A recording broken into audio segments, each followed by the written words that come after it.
Assalamualaikum Manila everyone.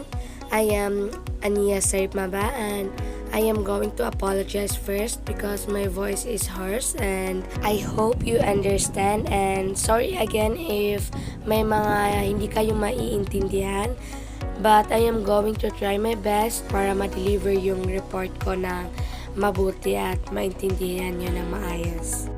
So hello again. So for today's presentation, I am going to present the topic that I have choose, which is the vaginitis. So what is vaginitis, by the way? So for the information of everyone, vaginitis is an infectious disease. It is an inflammation of the vagina that can result in discharge, itching, and pain. The cause is usually a change in the normal balance of vaginal bacteria or an infection. So let me show you an image of vaginitis. So as you can see, itong mga puti-puti na to is what we call the discharge, and this is caused by a change of normal balance in vaginal bacteria or an infection. So there are three common types of vaginitis, which are the bacterial vaginosis, vulvaginitis candidiasis, and also the trichomoniasis. Now let us learn more about bacterial vaginosis. Bacterial vaginosis is a type of vaginal inflammation caused by the overgrowth of bacteria naturally fluid in the vagina, which upsets the natural balance. So this is usually caused by an anaerobic bacteria, which are Prevotella and Mobiluncus, and also the Gardnerella vaginalis. The mode of transmission are douching, and also having a new sex partners or multiple sex partner, which can upset the balance of bacteria in the vagina. But note, this is not a STD.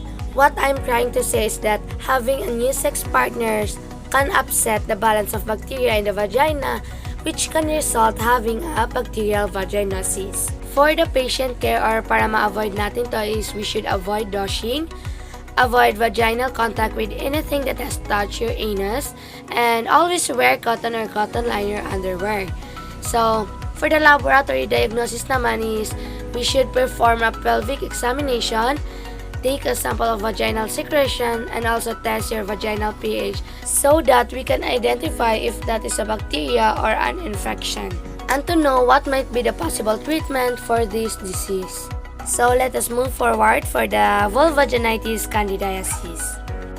Vulvaginitis candidiasis refers to vaginal and vulval symptoms caused by a yeast, most often Candida albicans.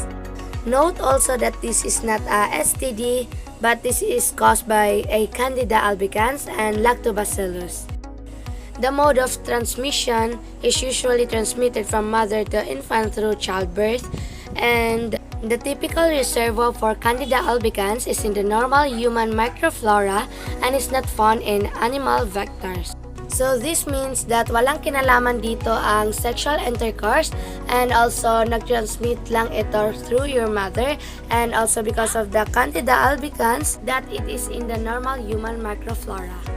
So the patient care or para ma-prevent natin ito is to wear breathable underwear, keep things loose, and do not douche again, and change out wet clothes.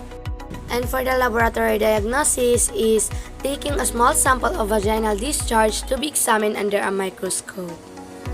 Now let us tackle about trichomoniasis. So trichomoniasis is a very common sexually transmitted disease caused by an infection with a protozoan parasite called Trichomonas vaginalis. So unlike the first two types of vaginitis, this third type is a sexually transmitted disease, which is nakukuha ito through sexual intercourse. This is caused by a pathogen called Trichomonas vaginalis. So again, the mode of transmission is transmitted through vaginal, oral, or anal sex with an infected individual.